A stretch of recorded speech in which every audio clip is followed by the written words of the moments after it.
Yeah, it is definitely okay and normal to feel overwhelmed as a new mother, because this is like the first time you enter motherhood and there's a lot of adjustment to it, right? Having a child, the need to take care of a child, and somewhat if let's say if you're a working mother, you have to balance between work and the child, and of course your family as well.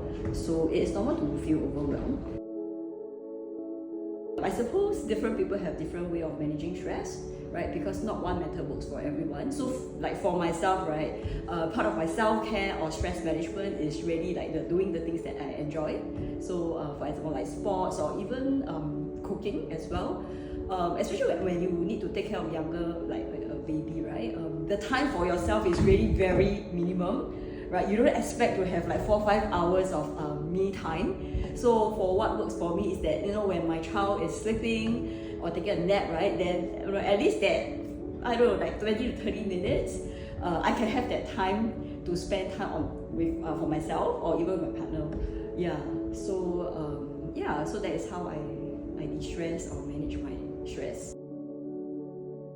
I suppose it's when you start to notice there's changes in your behavior, or even in your mood. For example, right, let's say for myself, if I enjoy doing sports, right, as part of my self-care, and for whatever reason I just don't feel like doing anything, or I have changes in my appetite, I could start to eat more or less than what I used to, or sleep, or I keep worrying a lot, I cry, changes in my emotion as well. I suppose these are the things that I have to look out for. And when I notice all this, and if it lasts for a prolonged period, let's say 2 weeks or 3 weeks, right, then these are all the warning signs that indicates that I need to maybe talk to a professional to seek some support.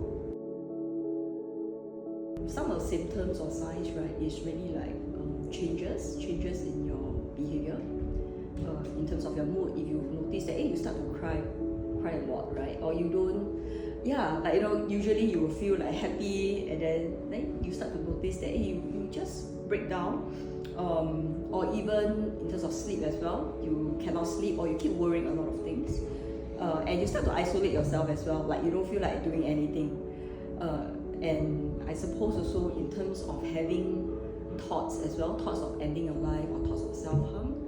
These are some of the signs and symptoms. And for a start, it's actually normal. Okay, normal as in because you're a new mother, right? You'll be very stressful, you have to handle a baby, and especially let's say if the baby cries, falls sick, you will affect you as a mother, right?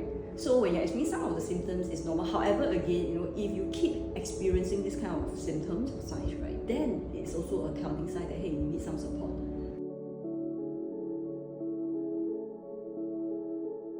We'll be looking at their motor skills first. So gross motor skills, they should be able to run, they should be able to jump, they should be able to walk. We're looking at 5 motor skills. So fingers, should be able to pick things up already, should be able to play with like small objects as well.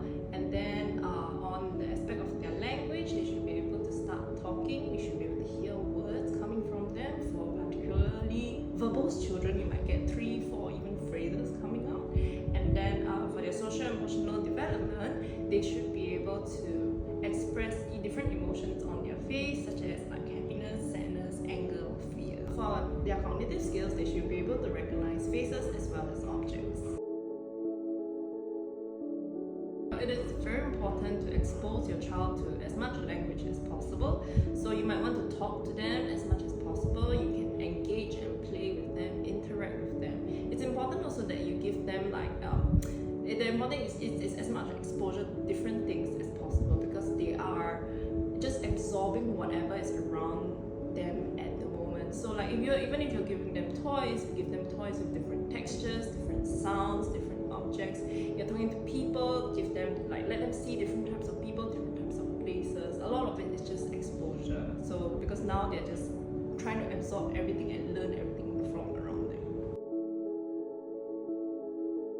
We would recommend having a bedtime routine with your child. How and when it happens really depends on you and your child. You can find online there'll be a lot of different types of programs, for instance, but then the important thing is that you need to find what's suitable for you and your child. Not everything that you find online will work for you. So just do what is comfortable for you. But the most important thing is that there has to be routine. It always has to be the same, and it doesn't matter how late or early your child sleeps as long as they get the hours in. When your child starts weaning, so it's important you puree the food first, so that they start to get exposed to different types of food. And if you are exposing them to different types of food, it's important to do it one at a time, so that if there are any allergies or anything, you'll be able to detect it right away.